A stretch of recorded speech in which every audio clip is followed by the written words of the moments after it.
Israel और Hamas के मोर्चे के युद्ध से बहुत बड़ी खबर आ रही है। हमास की आर्म्स ब्रिगेड कसाम ब्रिगेड ने एक बड़ा वीडियो जारी किया है जिसमें उसने इजराइल के कई टैंक्स को निशाना बनाया है। जी हाँ, एक के बाद एक कई टैंक्स को हमास की अल कसाम ब्रिगेड ने उड़ाया है।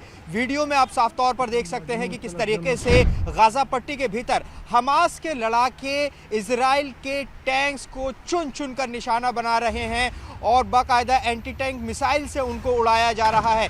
एक नहीं, दो नहीं, तीन नहीं, बल्कि कई कई बार निशाना बनाया गया है।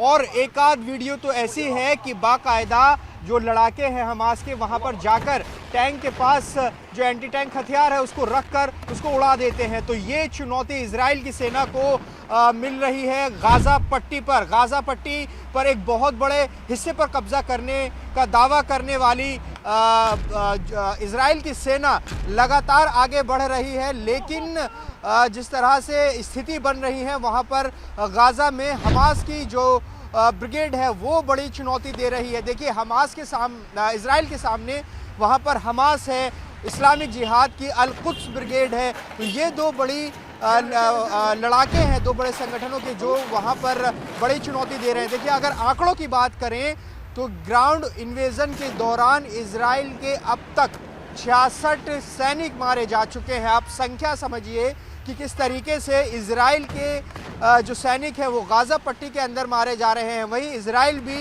हमास के बड़ी संख्या में लड़ाकों को मार गिराने का दावा करता है। तो एक लगातार जो जंग है वो बेहद भीषण होती जा रही है। उत्तरी गाजा पर कब्जे का दावा कर चुका है, अल शिफा के भीतर घुस चुका है इजराइल, लेकिन अब साउथ गाजा की तरफ लगातार बढ़ रहा है। देखिए, इजराइल के प्रधानमंत्री बेंजामिन नेतन्याहू का साफ तौर पर यह कहना है कि जब तक हमास खत्म नहीं हो जाता ये युद्ध रुकने वाला नहीं है। लेकिन हमास की ताकत क्या है इस युद्ध में?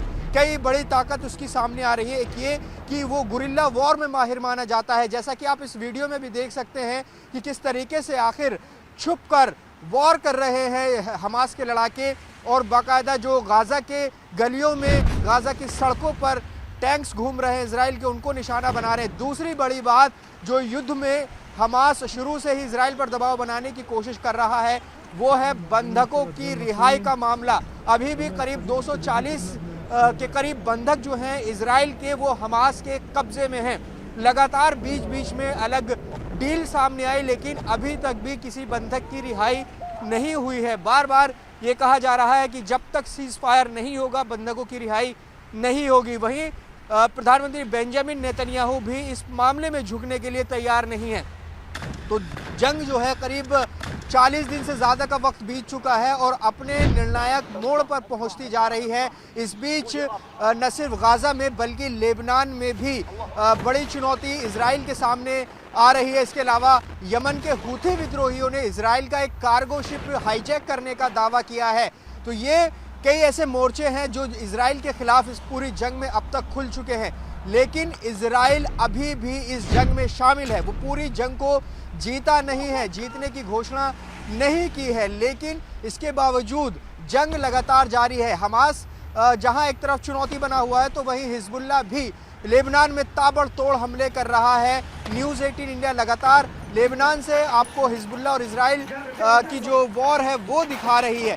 लगातार की जो स्थिति है इस युद्ध की बदलती जा रही है। कई मोर्चे इजराइल के सामने खड़े हो गए हैं। तो ये तस्वीर हम आपको दिखा रहे हैं किस तरीके से हमास ने कि अल कसाम ब्रिगेड ने जारी की है और किस तरीके से इजराइल के सैनिकों को निशाना बनाया है और बड़ी संख्या में हताहत होने का दावा किया है। तो ये युद्ध बढ़ता ही जा रहा है जिसने पूरे पश्चिमी एशिया को हिलाकर रख दिया है। पश्चिमी एशिया का ही नहीं बल्कि पूरी दुनिया का इस वक्त सबसे बड़ा मुद्दा इजराइल हमास का युद्ध बना हुआ है।